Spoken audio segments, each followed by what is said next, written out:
In the order of arrival, Mr. Chairman, number 1, Senator Pangilinan. Number 2, Erwin Tulfo.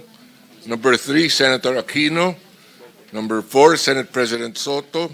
Number 5, Senator Ontiveros. Number 6, Senator J.V. Ejercito. Number 7, Senator Marcos. Number 9 is Senator Marcoleta. That is a order of arrival, Mr. Chair. Thank you, Director General Kimbo. This hearing is a continuation of the motu proprio inquiry in aid of legislation conducted by this committee on the anomalies surrounding flood control projects and the 2 privileged speeches delivered by this representation entitled Flooded Gates of Corruption, Parts 1 and 2. In addition, this inquiry also covers the privileged speech delivered by our esteemed colleague, Senator Erwin Tulfo, on Tuesday, 16 September 2025, regarding the irregularities in the Philippine Contractors Accreditation Board, or PICAB. Let there be no mistake, this committee does not view any parallel efforts, such as privileged speeches or investigations, as a form of intrusion or competition. But rather, these initiatives must be treated as complementary efforts toward a singular goal: to safeguard the public trust and to protect the interests of the Filipino people. That said, as chairman of the committee, let me set the guidelines for an orderly proceeding. First, we will strictly observe the 5-minute questioning by each committee member. Such 5 minutes will not include the responses of the resource persons. Should there be interjections from any member, the same must be related to the preceding question. Interjections will also be limited to 1 follow-up question or clarification. Otherwise, any additional interjection shall be deducted from the time allotted to the original interpellator, who may opt to reclaim his or her time. Second, I want to remind all our resource persons of Section 5D, Article 6 of the Rules of the Committee on Accountability of Public Officers and Investigations, or Blue Ribbon, which reads, Section 5, Examination of Witnesses. Paragraph D, at every hearing, public or in an executive session, the witness shall be accorded the right of having a counsel of his own choice. The participation of counsel during the course of any hearing and while the witness is testifying shall be limited to advising said witness as to his legal rights. Counsel shall not be permitted to engage in oral argument with the committee, but shall confine his activity to the area of legal advice to his client.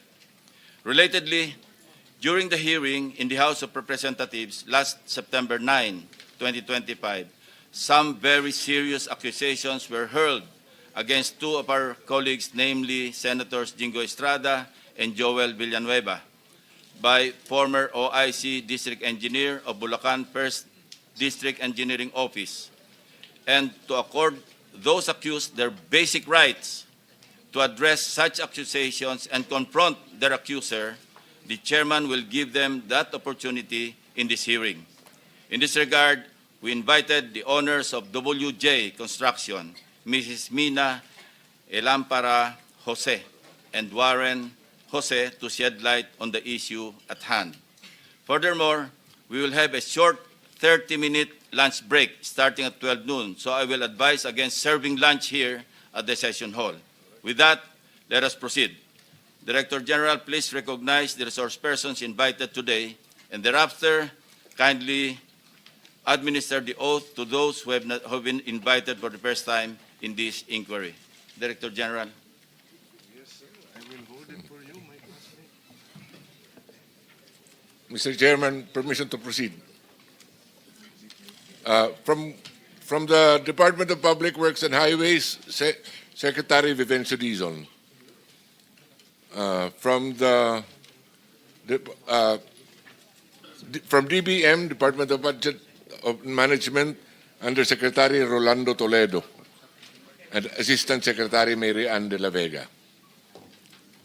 From the Department of Justice, the Secretary is supposed to be represented by Prosecutor General Richard Anthony Fadulion, but as of the moment, he's already there.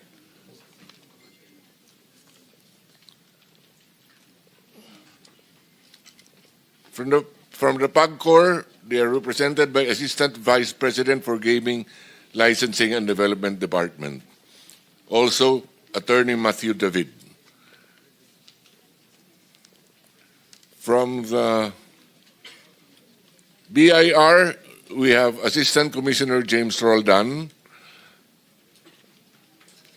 From the Land Transportation Office, Assistant Secretary Vigor Mendoza II. From the Philippine Contractors Accreditation Board, Dr. Pericles Dakay. Engineer Arthur N. Escalante and Engineer Ernie Bagaw, both from PICAP. Of the contractors, we have Mr. Mark Alan Arevalo, Wawaw Builders, Sally Santos, SYMS Construction Trading, Robert Imperio, IM Construction, Mina Elamparo Jose, WJ Construction, Pacifico Discaya, St. Gerard General Contractor Development Corporation. We also have the former district engineer of DPWH Bulacan First District. Engineer Alcantara had confirmed that he will attend. I don't know if he's arrived. Engineer Bryce Erickson Hernandez, DPWH Bulacan First District Engineering Office. Engineer R.J. Domasig and Engineer Merg Haron Laos. Undersecretary, I've been given a note that Undersecretary Janet Abwell from DBM is also here. That is all, Your Honor. Mr. Chair, I will ask.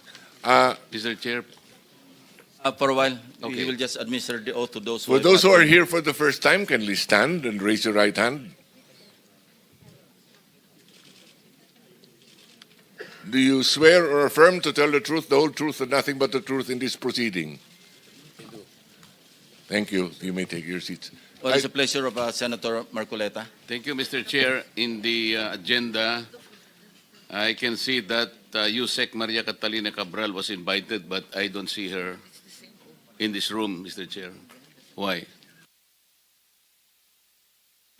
May we hear from Secretary Vince Dizon? Mr. President, Mr. Chairman, good morning po sa members ng Blue Ribbon Committee, honorable members of the committee.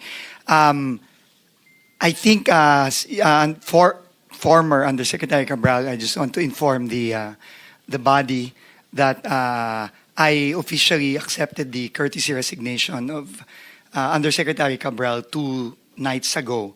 And I believe, Mr. Chairman, that I think she wrote a letter. No, she informed me by message late last night that she had written the committee to inform her of that, to inform the committee of her of the acceptance of her courtesy resignation, and thus I think requested not to attend. But of course, even if she is now just a private citizen and no longer part of the DPWH, I'm sure if the committee will require her to attend, she still must attend. But now no longer as a official of DPWH, but as a private citizen. Thank you, Secretary Dizon, for the information. Mr. Chair, I don't think her resignation will shield her from her responsibility. There are personal questions that we need to ask her. More particularly, Mr. Chair, your own expose, I still recall in your last privilege speech, her text message to Senator Soto is very damning. I mean, it is something that we need to properly process. It is something that is probably within the heart of the system of DPWH. So kahit na mag-resign po siya, it will not matter to us. There are personal questions that we need to ask. Salamat po. And the chair agrees. So if there is an motion to issue a subpoena and or subpoena duces tecum, then we'll put it into a vote. Yes, Mr. Chair, I move that former Usec Cabral be still invited to appear before this committee. Invited or issue a subpoena. Or issue a subpoena. Better, Mr. Chair. Any objection? I second the motion. Properly seconded. So ordered. Mr. Thank you for watching. Don't forget to like, share and subscribe for the latest hot news of the press.